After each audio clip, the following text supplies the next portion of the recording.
Habari, Ghani Riches. This is your girl Renee, and welcome to my channel where I discuss with you all things that I see on my social media timeline. Well, not all of them, honey. We'll be here all day, but I do that right before I take my walk in the morning. How y'all doing? How y'all doing? Wait a minute. Okay, got one more day. Today is July the 31st. Tomorrow is the first of the month. How y'all doing? Okay, we got some good ones today. I've been off my rocker a little bit with not sleeping well because of the activities, but oh, what's on my lip? Piece of cotton. I slept well last night. So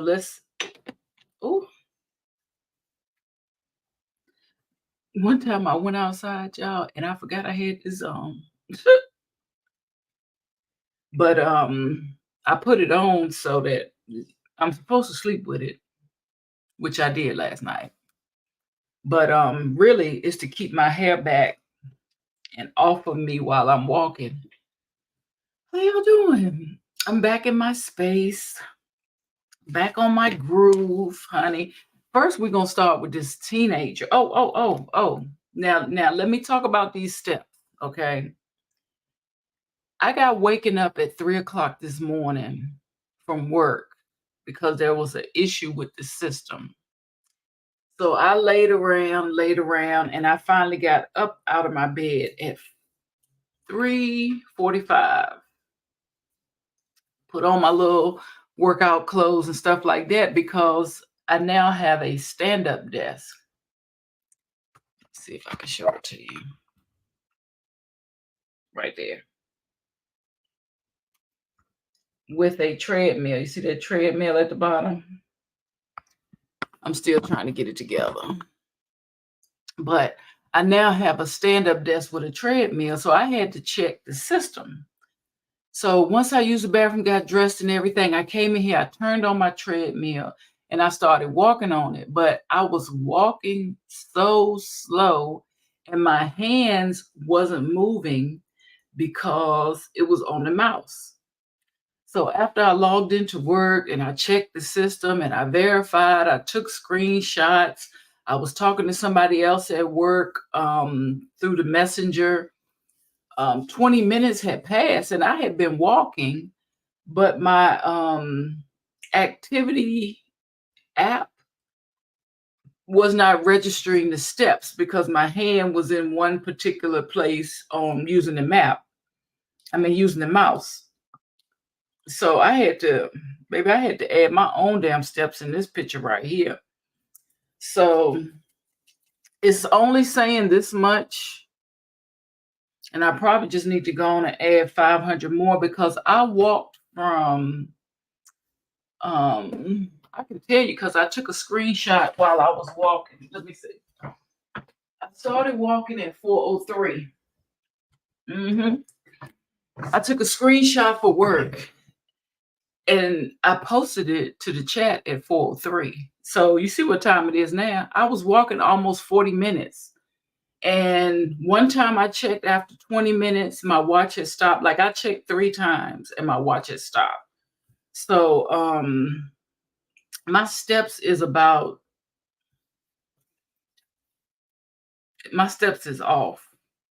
But I was walking, so I don't really know how to make it right. So I'm going back here to the activity and I'm just going to add some more steps.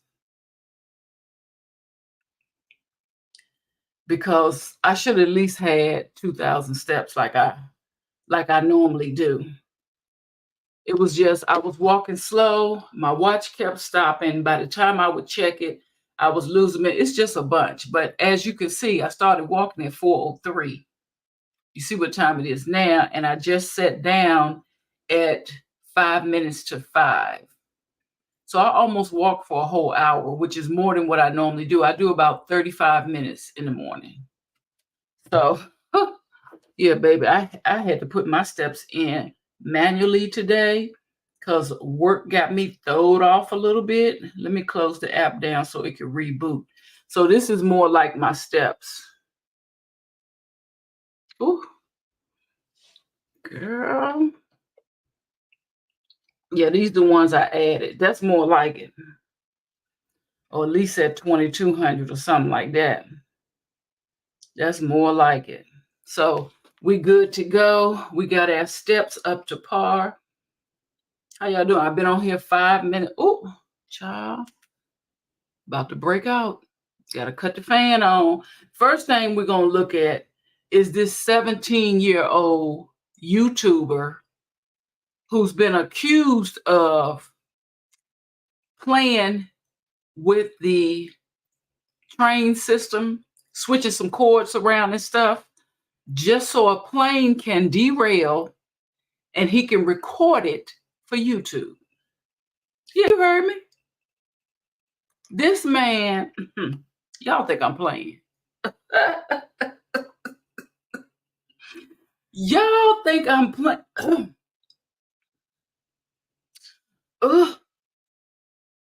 Y'all think I am playing. I'm not playing with y'all this morning. I'm not. This is what's going on in the world. I'm not playing with y'all. Now I'm gonna keep on saying accused of, but it's all out on the news. We're gonna see the article and everything. It's all out on the news. This man is accused of, he got a 5-minute video. Let me see how many views he got on this video now. Oh, wait a minute. That ain't the right thing, is it? He got 3,000 comments for a channel that doesn't even have 1,000 subscribers. I can't even tell how many views he has. But I cut the video down to the exact part where things happening. And this video is really, really weird. Like they need to do some type of psychiatric, of course, they need to do some type of psychiatric evaluation, because this man is actually acting like he is doing a news broadcast. He's like, yeah, I'm out here just looking at the train today. Everything looks good. You know, they come at this time and they do this. He really just acted like he doing a news story, knowing darn well that he's been accused of switching some wires, causing this situation. I'll just go ahead and spoiler alert and let you know nobody was harmed, but just imagine. You're going to see the comments. There's some actual conductors in the comments, and they said this was always their worst nightmare. So let me just show you.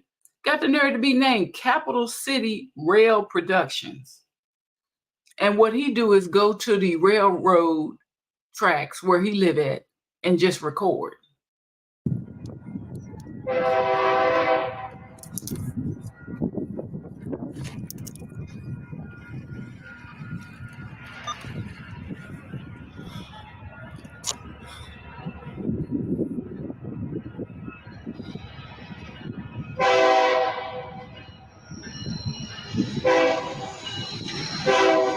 Oh my God! Oh my God!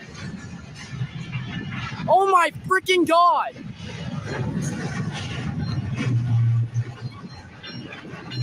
Oh my God, are they okay? Oh my God. Baby. Oh my God! Oh my God!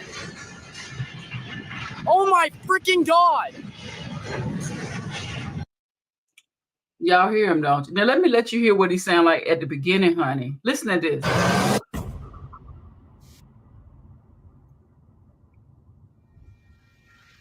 Hello everyone, and welcome back to another video. I would like to take the time to set the stage for the fateful incident that we will be discussing today. On Sunday, April 21st, just after 7 p.m., a empty Arbor coal train was heading back from the Nebraska City power plant. As it passed through Bennett, it had a defective coal car that it needed to be taken out of the train. The crew decides to place it in the rip track just inside of Bennett, going across the main road. The way this boy sound like he is a true psychopathiana. Oh, sorry. He sound like he is a true psychopathiana. And I don't know why I stopped sharing. Let me share because we're going to look at these comments. Because you're going to see he got a lot of them, 3,000.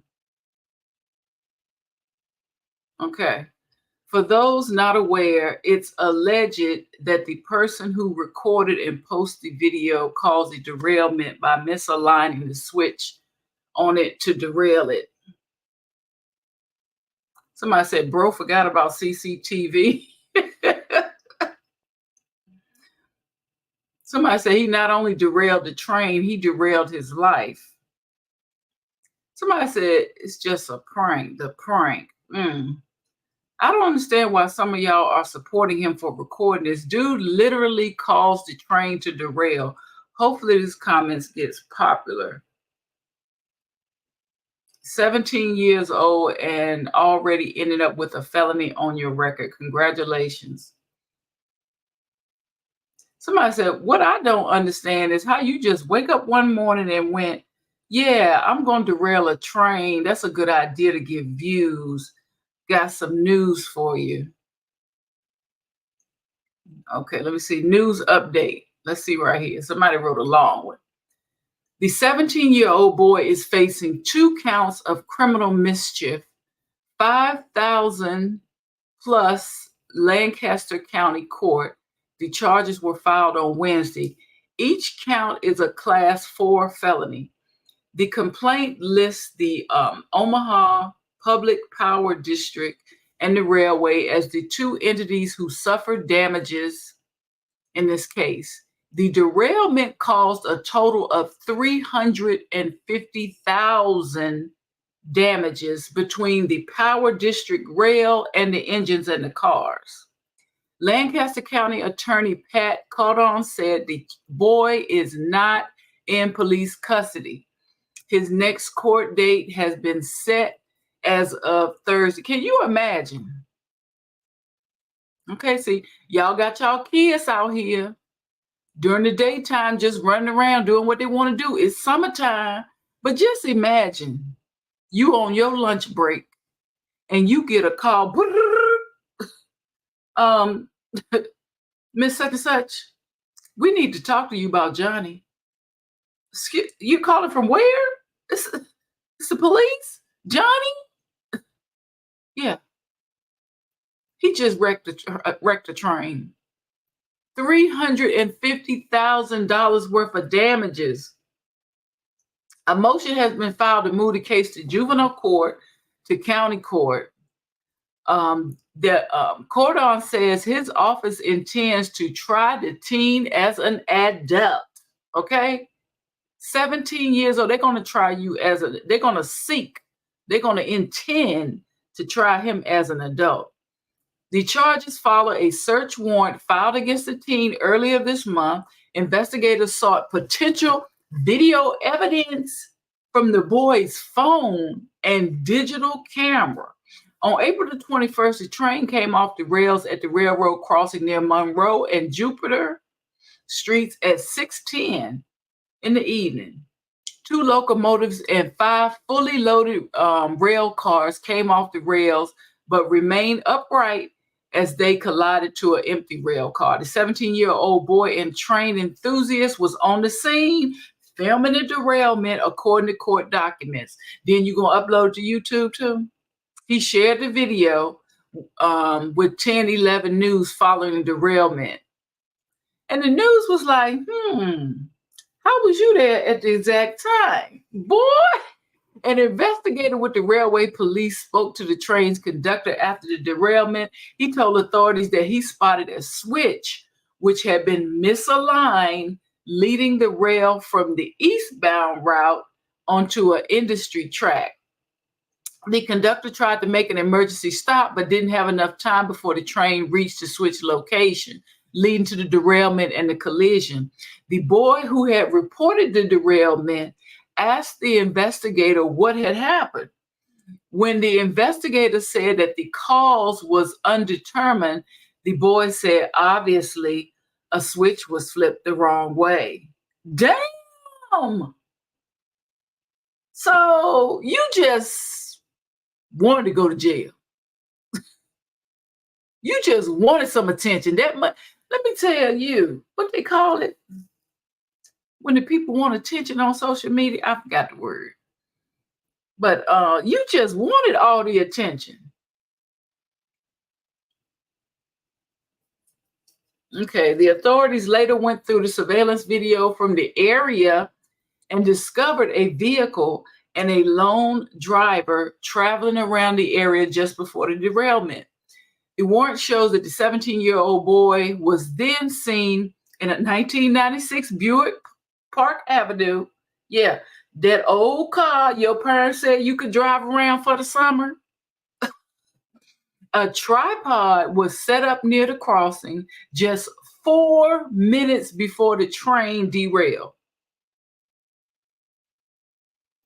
In May, the investigators matched the vehicle seen in the surveillance footage with the boy's Park Avenue court records show. Wow. Somebody said, as a conductor myself, this is one of my biggest fears. I could only imagine the terror of the engineer and conductor once they saw the switch was lined for derail. Hope he gets the maximum sentence. Y'all need to give these kids something to do. It can't just be summertime and they just out running around all milly-nilly. They got to have some activities.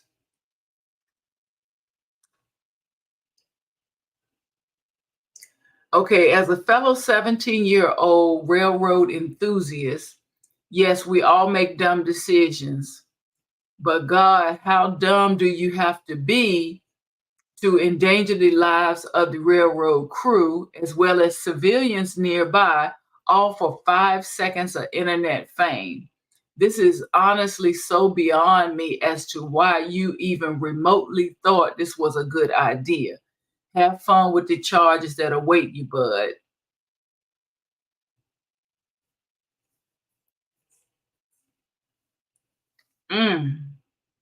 So he did all this for YouTube.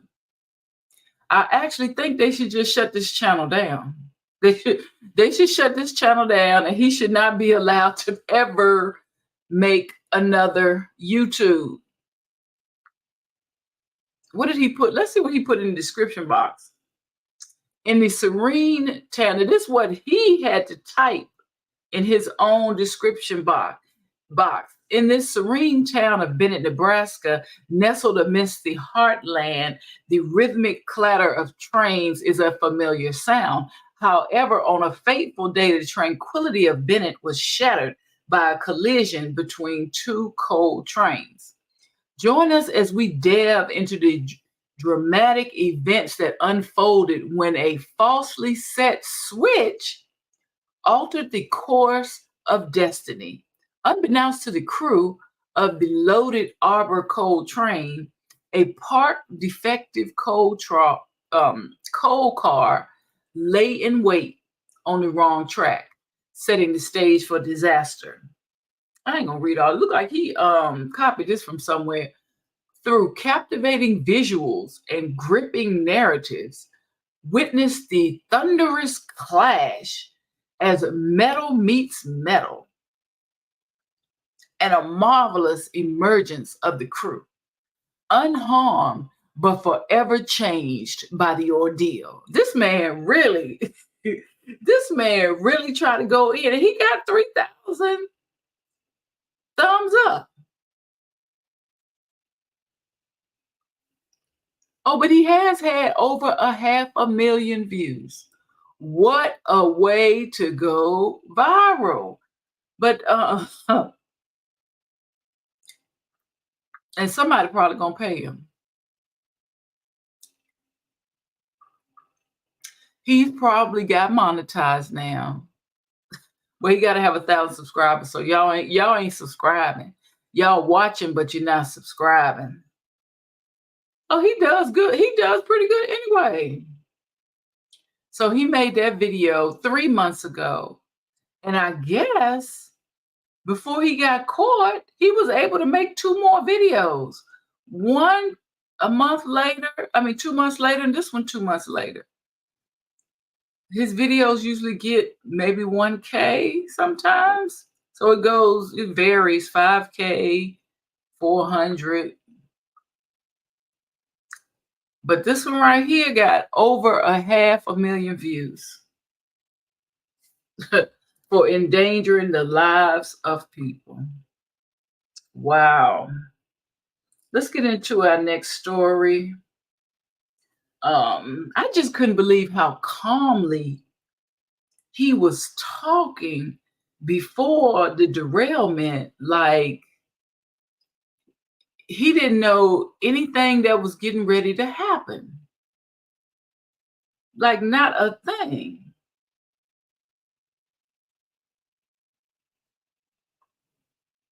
Okay, right now we're going to look at this. We're going to check out this Atlanta family. And I'm going to sum it up real quick before we look at it. This young man that we're looking at right here, his uncle passed away. And before he could go down and, his uncle never had any children or anything like that. Before he could go down and file the probate papers and all that, somebody already did it. They claimed his house, everything in the house, his body that was in the house. He had been cremated. They told the funeral home what to do. And you know what? I really think it's somebody, and this is just my opinion, it's somebody at their funeral home tipping off people. Yeah. Because when you get a body at the funeral home, you get some background information about this person. Their wife is coming up tomorrow. Whatever. You get the information. This man probably passed away. They already knew he didn't have no children. He didn't have no wife. It was like the perfect setup. And this story is, I'm telling this story to help us in the future because there are 3 things we need to always have on hand at all times. Because some no-name person in this case was able to go down to the courthouse, claim the man's properties and everything, and even direct the funeral home how to situate the body before the family got to it. We need to have 3 things at all times. I'm gonna make myself big for a second. I'll do it after. Let's listen to Tyran Brown. In my life. Although Evans died in 2020. But this is the back of the A family home is 69. About 2 decades worth. A family home is 69-year-old Uncle Evans Lee Jr. owned. Now, the family ownership is gone, and so is Uncle Evans Lee Jr. Every time I come here, I just want to cry, bust down and cry because he gone, right? That's the only person I had left in my life. Although Evans died in 2022, the case of alleged fraud only just began to unravel. I would like to see Mr. Watson prosecuted to the full extent. He's talking about Randy Watson. The family filed a police report against the 43-year-old who submitted paperwork in probate court days after Uncle Evans Lee Jr. died. Randy sought to inherit whatever assets remained. This probate court petition shows Randy signed a sworn statement that he was the only child and sole heir. No additional proof or supplemental documentation was required. As a result, the probate judge appointed Randy Watson the administrator of the estate.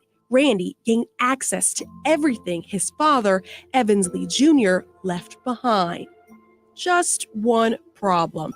Evans Lee was not his father. In fact, Evans Lee was no father at all. He had no kids, which means Randy Watson is not his son, not even close. Who is he to Mr. Evans? He's not related to him. A certified DNA test proved it. The results show Randy is not even a family member, that there is a 0.00% chance the late Evans Lee Jr. was his dad. This was a court-ordered paternity test, which only came after the True family got wind someone filed probate paperwork on their uncle's estate before they could. Trahan and his wife learned about it once they tried to file their own probate paperwork.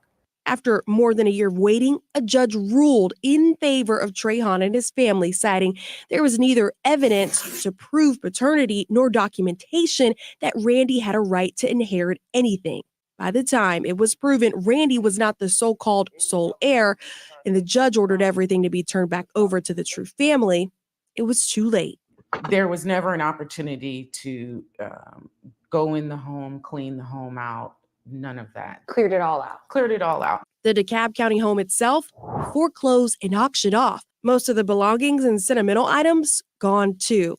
None of it as valuable as Uncle Evans Lee himself. An urn with his ashes also nowhere to be found. When officers asked, Randy told police he'd been robbed of all the items, the valuables, the money, and even Evans Lee's ashes, according to this police report. An allegation the family does not believe. Can y'all believe this? This man then came and took everything. It seemed like they prey on people who don't have any immediate family. I'm not sure how this man came out the woodwork, but he had to have some connection with either somebody in the hospital or somebody at their funeral home is giving up information. It's got to be a connection. Or maybe he just knew the uncle from the barbershop, somebody that just knew him from the barbershop. Who knows? But that is very unfortunate. Let me stop sharing. That is very, very unfortunate, very devastating. And the uncle passed in 2022. Everything is just coming out in 24. This is how backed up our legal system is. When something really needs to be dealt with, you can't get before they could even prove their side, they had to do a DNA test. And if you've ever had a DNA test, it takes 6 to 8 weeks, almost 2 months for those results to come back.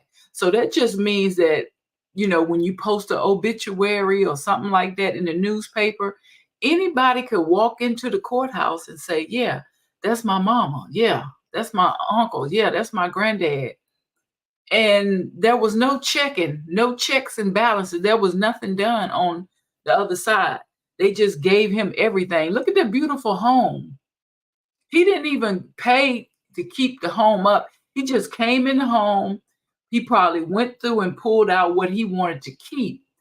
And they foreclosed on the home and they took tons of stuff twice. It was like 6 tons one time, 8 tons another time. They pulled out this man's house. It's very, very unfortunate. And what I was trying to tell you, which they're going to let you know in the video, is we need to always have 3 things. 3 things. And I would say by the time you turn 50, but the way people's dropping off, the actress just died in her 40s, young people dying in a young age too. You need to always have these 3 things.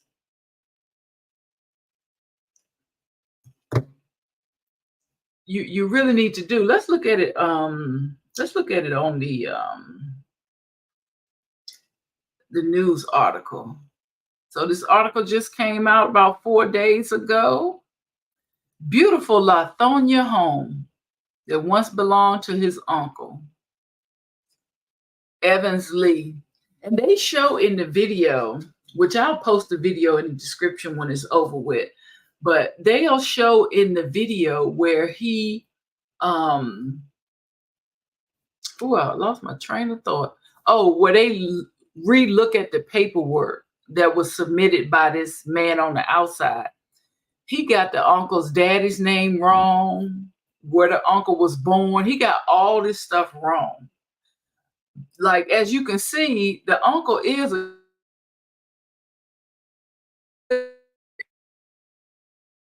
in the dad's name.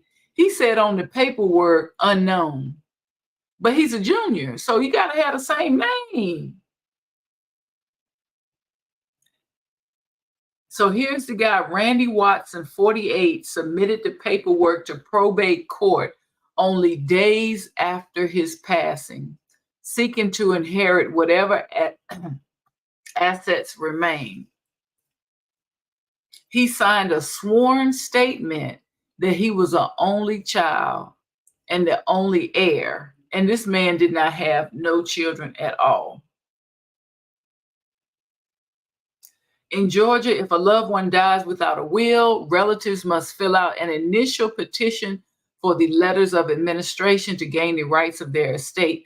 The petition itself is a sworn document stating the signee is the rightful person to inherit everything and that what the petition says is true. What's so unfortunate in this case is the house had been foreclosed on, so the system took the house like they always do when it comes to us.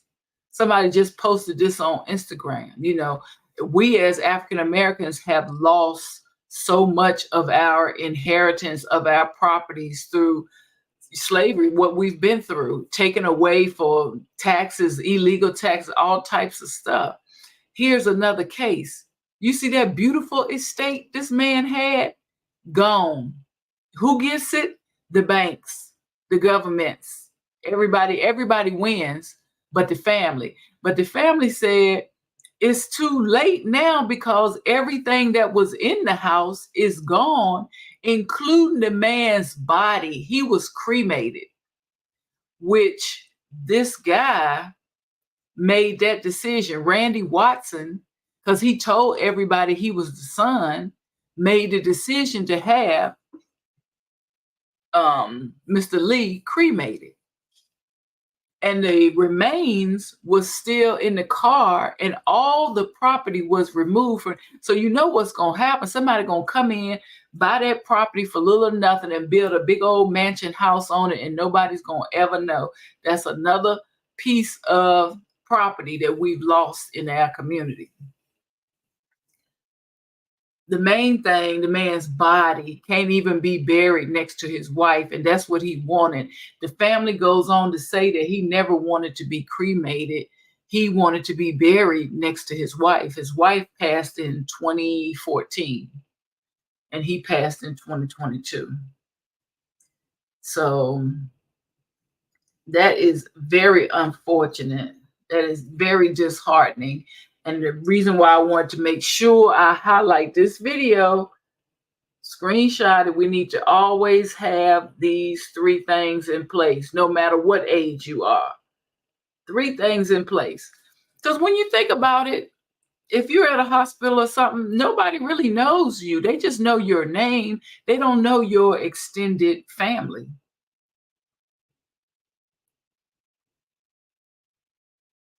Very, very unfortunate. And do I got time for, look, I got time for one more story, y'all. And y'all know I'll be on Reddit looking at all the little threads or whatnot. And something popped up and said Ford is starting a program where they're going to install software that will alert the police department when you speed. Okay, see, y'all worried about the wrong things when you're worried about Tesla. Ford actually got the patent, and part of the laws have already been approved for the coming up Ford, you know, whatever cars they make, and I think my daughter, the Mustang, is a Ford, but they're going to install the software that will be able to tell on you when you speed. So let's look at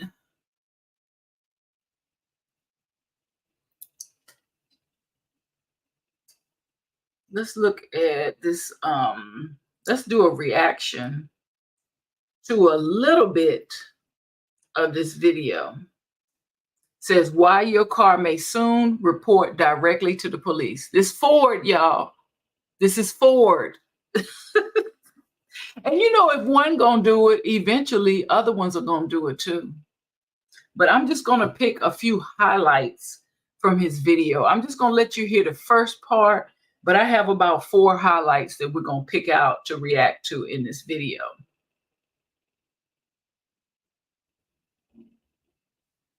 Make my screen big. There we go.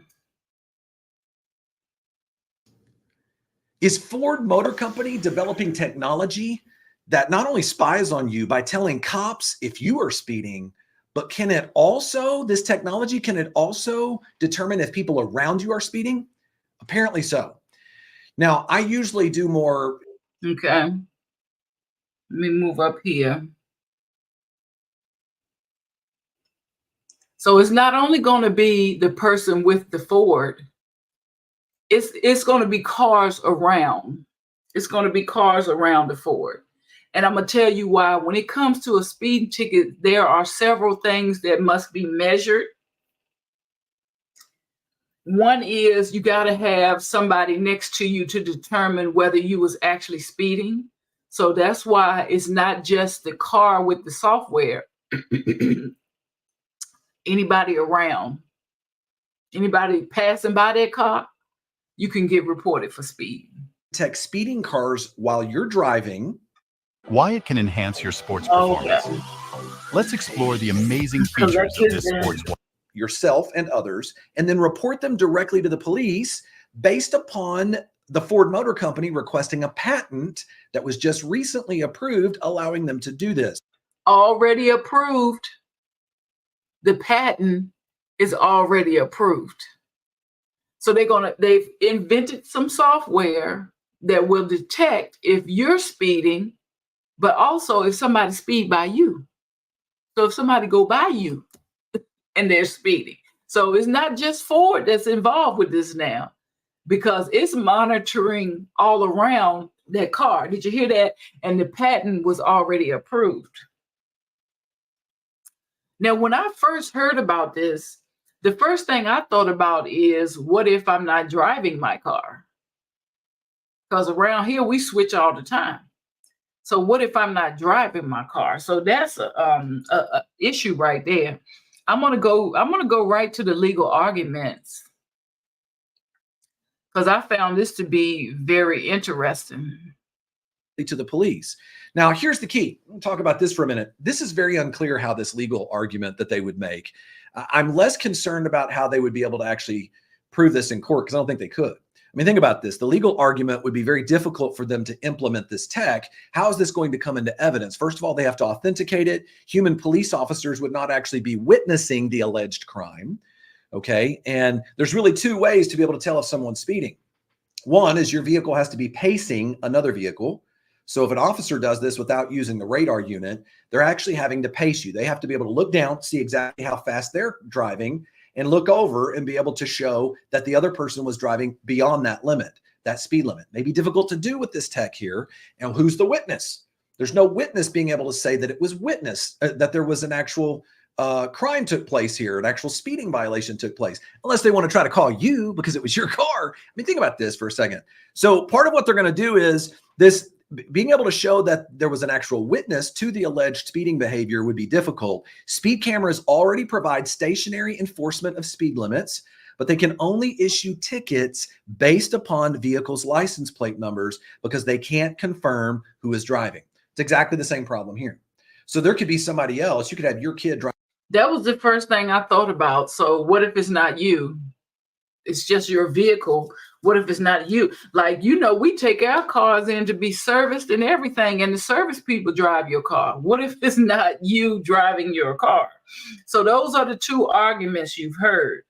I want to move forward, and I will post a link to all videos today because I find them very interesting. If you would like to watch them in full, I will post them in my description box. Just give me some time.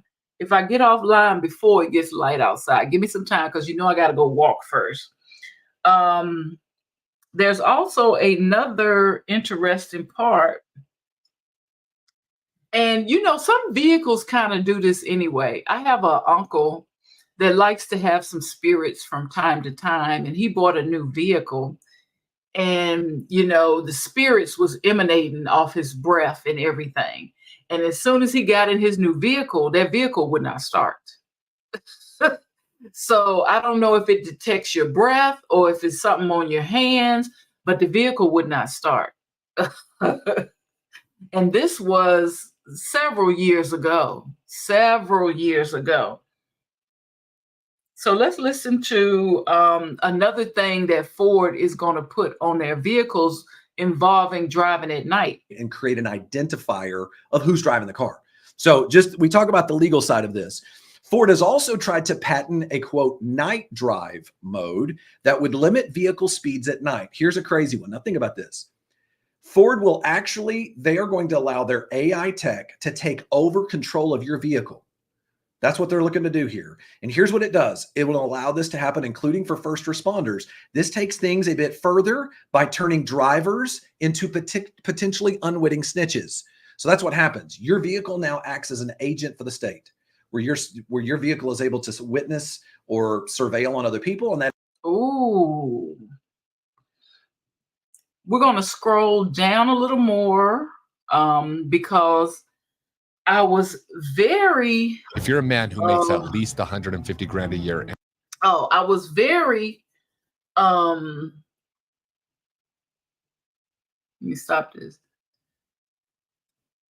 Surprised to know that there's some big companies in this, not just Ford. This next section right here, we're going to talk about two huge companies that have already partnered with a surveillance program. And the footage goes directly to the police. Let me get it there. Let me get it there. And others that are out there that have talked about this. FedEx, that we know this for a fact, FedEx, Kaiser Permanente, and other large companies are now partnering with. Did you hear him? FedEx and a health company, Kaiser. FedEx and a health company, Kaiser, have already partnered with a surveillance program. And the program, I think, is called Lock Safety. He's getting ready to tell you. But it's just interesting, like, why would a health program need surveillance? Are they going to be monitoring your blood and urine now? And that going directly to the police? Y'all worried about Tesla. You worried about the wrong things. And just know that laws already been passed. Laws have already been passed approving this.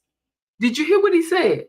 FedEx and Kaiser, okay? And once Kaiser signs on, there's going to be more medical organizations that's going to sign on with this surveillance program. I'm going to scroll it back in case you didn't listen to it, in case you didn't hear. Just in case you didn't hear. Recently, and many of you have, I'm sure, seen this for myself and others that are out there that have talked about this.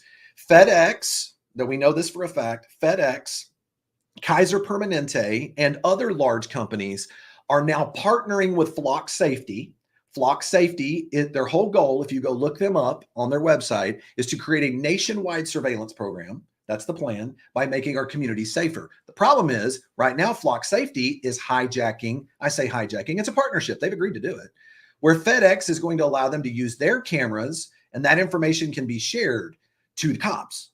So cops can see anything that a FedEx driver can see as far as cameras go and their data. And cops can share their information with FedEx if they choose to do so. Why do the cops need to see the medical though? I'm really, y'all, we got to get to these polls. We got to learn these laws. We got to see who passing these laws and things like this.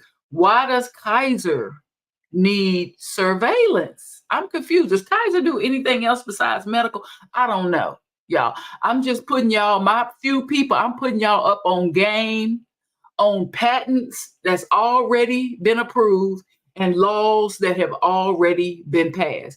And you know one thing? Y'all really gonna be up the creek when they can see them Ring cameras without your permission.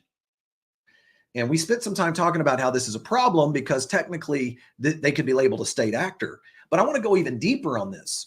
I want you to know about the 2021 Infrastructure Investment and Jobs Act. It now requires, and I did a video on this about a year ago, and I'm going to give you an update on this now. It requires cars built after 2026 to implement systems to passively monitor the driver's performance for the purpose of detecting drunk driving. Okay. Any cars created after 2026, you better not be drinking. And I think he might go on to explain, or either I heard from somewhere else, it's in the steering wheel. If I'm not mistaken, they're going to be able to monitor your alcohol level by the steering wheel.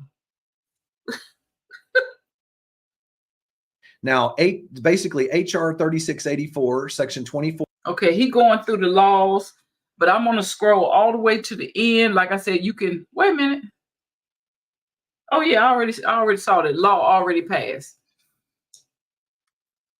20 tells us that that in order to do this, that, by the way, they've already passed the law. Did you hear him? I tried to told y'all. That's how serious it is. I got to make up a sentence. I tried to told y'all. Okay. The patents was already passed. The laws was already passed. The patents was already approved. The laws have already been passed. So while y'all worried about what's going on today, they working on what's going on 2, 3, 4 years down the road. It's already in effect. That essentially all new cars built 2026 and beyond have to have an alcohol detection device, which it actually can read it from your hands. So when you touch your vehicle, that actually it can detect if there's any alcohol in your system at all. And what will it do? It will actually shut down your vehicle and make it where it's unable to start, similar to like interlock ignition switches that exist now. You can blow into an interlock device and it'll cut you off now. But even more than that, baby, baby, they getting ready. They getting ready, honey. They getting ready to put it on us with these vehicles. So I wanted to go to the comments. Y'all know the comments be knowing everything. And what I saw a lot of people say was, now you can't even use your hand sanitizer. I don't know if that's true, because sanitizer got what, 0.002% of alcohol, but we do use sanitizer. Like as soon as I go in the store and come back to my car, I use my sanitizer. As soon as I, of course, when I pump, if I pump gas or whatnot, or use the charger, I use my sanitizer. But even when I go in a store and I touch things, like I'm looking at the cornbread, or I touch a pizza, or I touch butter, if I'm, touching clothes, trying things on, whenever I go in a store and come back to my car, I'm using sanitizer. That 19 thing that we had sort of really changed a lot of our lives. So I always keep sanitizer in the car. Now, I don't think that alcohol level is enough, but this is what a lot of people saying in the comments. And a lot of people are saying I've never been happier driving a 20-year-old vehicle with minimal tech and cheap insurance. And that reminds me, I should have kept my 2011 Toyota. So a self-snitching car. And it's not only going to snitch on you. If you heard the man talk, they're going to be able to, that's one criteria for being able to do a successful ticket, is you got to be able to have a vehicle to measure the speeding by. So if I'm going exactly 55, but somebody goes by me going 75, my vehicle with the cameras is going to be able to send that information to the police department, and the person speeding will get a ticket. The only thing I'm still unsure about is how they can't prove that that's you driving. So I don't know how they're going to, but then again, wait a minute. If Ford is getting ready to introduce this new software, they can get a clear picture of who's driving, because most cars got an inside camera as well. So this is going to benefit, a lot of people said this is going to benefit the insurance company. It's going to benefit the police departments, the courts. Everything is going to be increased.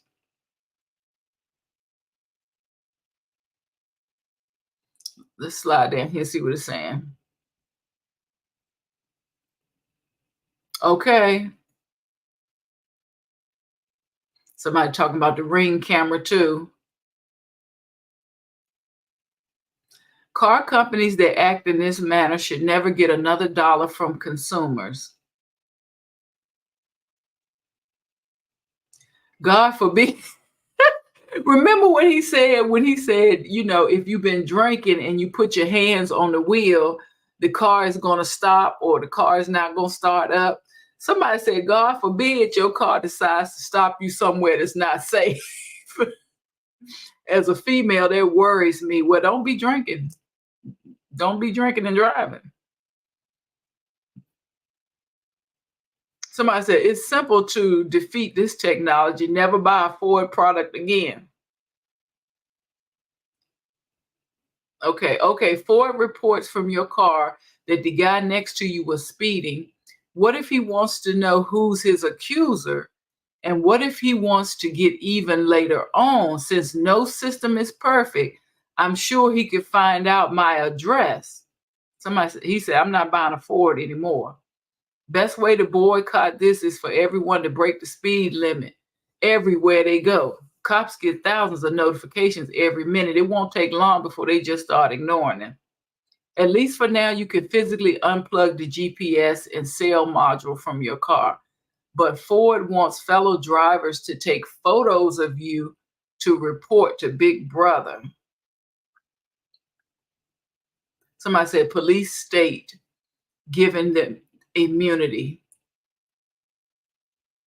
I'm curious what would happen if someone hacked their own car to report high speeds, but filmed themselves going the speed limit repeatedly. I bet the courts would hate to have to dismiss tons of traffic. So yeah, they're saying, okay, if I'm going 70 and I got the Ford and somebody's and the speed limit 55 and somebody's passing me at 80, all us breaking the speed limit, is they just going to give it to the people on the outside, or me too? Oh, is this Ford's way of killing themselves? Because the word is out now what Ford got going on. So who would really buy a Ford? Okay, somebody said, as a painter, due to the chemicals I carried, the breathalyzer is not valid in the state of Washington. Imagine the new vehicles trying to determine if I was drunk or not after I sprayed Ben primer. It is alcohol based. I guess it would be time to start driving with gloves. Yeah, he made a valid point right there. Somebody said, don't speed, but I recognize that this is right on the way to, oh my God.